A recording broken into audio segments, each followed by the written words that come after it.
Avec les récents conflits, que ce soit en Ukraine ou avec la guerre israélo-palestinienne, on entend souvent parler de crimes de guerre. Mais qu'est-ce que c'est réellement un crime de guerre? Qu'est-ce qui définit un acte comme étant un crime de guerre ou non?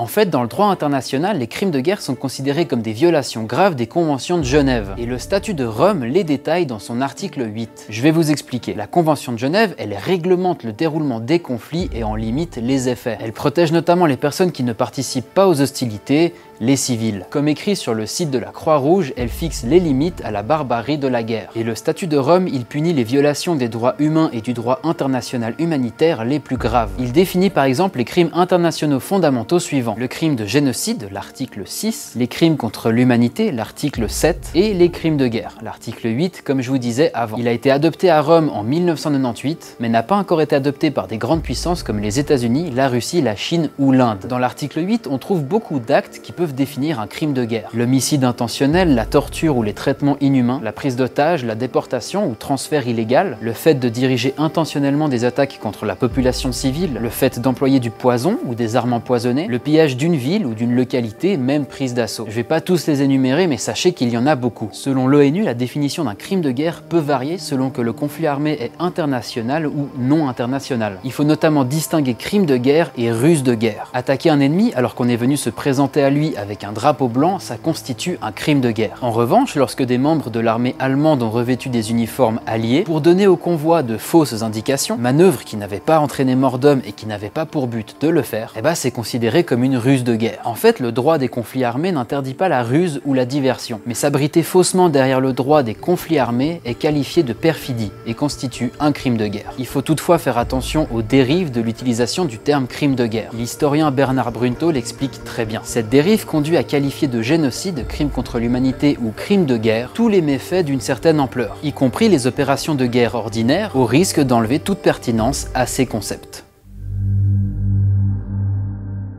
Pour vous donner quelques exemples de crimes de guerre, il y a le bombardement atomique d'Hiroshima et Nagasaki par les États-Unis, et plus généralement les crimes commis par le régime Showa, le régime impérial japonais durant la Seconde Guerre mondiale. Durant la guerre, l'armée impériale a commis de nombreuses atrocités contre les Chinois, Indonésiens, Coréens ou encore Philippins pour ne citer que, ne faisant aucune distinction entre civils et militaires. Ils torturaient et violaient. Selon vous, est-ce que l'Holocauste pendant la Seconde Guerre mondiale est qualifié de crime de guerre? Alors oui, mais pas seulement. C'est un crime de guerre, mais dans ce cas précis, on parle aussi d'une notion voisine du crime de guerre, le crime contre l'humanité. C'est de cela que sont précisément accusés les officiers nazis lors des procès de Nuremberg au sortir de la Seconde Guerre mondiale en 1945. Notez d'ailleurs qu'à la différence d'un crime de guerre, un crime contre l'humanité ne doit pas nécessairement avoir lieu dans le contexte d'un conflit armé. Outre les notions de meurtre, de torture, de violence sexuelle et d'extermination, la définition de crime contre l'humanité intègre aussi la réduction en esclavage ou les crimes d'apartheid, comme par exemple toute la politique de ségrégation raciale qui a eu cours en Afrique du Sud entre 1948 et 1991. Une autre notion du crime de guerre, c'est le génocide. C'est comme ça que l'on a qualifié les actes des Tutsis au Rwanda de 1994, dont l'objectif était d'exterminer les Tutsis du pays et qui s'est soldé par 800 000 victimes. Et vous me direz oui, mais dans ce cas, les crimes commis par les nazis contre les juifs pendant la Seconde Guerre mondiale, c'est aussi un génocide. En fait, ça n'a pas été défini comme tel simplement parce que la qualification de génocide n'existait pas encore en 1945. Pour revenir aux crimes de guerre et dans un contexte un peu plus récent, on a aussi de nombreux actes de la guerre en Ukraine qui ont été qualifiés de crimes de guerre. L'ONU dénonce les attaques russes contre les civils en Ukraine, les meurtres systématiques et actes de torture, puis les attaques aveugles contre des infrastructures. Évidemment, il y a aussi le conflit israélo-palestinien. Depuis le début des combats le 7 octobre, il y a plus de 11 000 victimes à Gaza au moment où je tourne cette vidéo. Au milieu de cette violence, des appels à respecter les règles de la guerre ont été formulés et répétés par beaucoup d'organisations et dirigeants internationaux. Le 10 octobre, la commission d'enquête de l'ONU a déclaré collecter et conserver des preuves de crimes de guerre commis par les deux parties. Avec l'adoption de la notion de crime de guerre, on essaye d'imposer des limites à la folie qu'est la guerre. Nombreux sont les conflits à ne pas respecter ces règles. Je vous ai déjà cité quelques exemples et malheureusement ils sont encore nombreux. En plus, l'aboutissement judiciaire de crimes comme ceux-ci est un processus long et laborieux. Il faut des années d'enquête approfondie et les décisions sont souvent prises des décennies après la fin d'un conflit. En 2013, l'ancien président du Liberia, Charles Taylor, a été condamné à 50 ans de prison pour les atrocités qu'il a commis durant la guerre civile en Sierra Leone dans les années 90.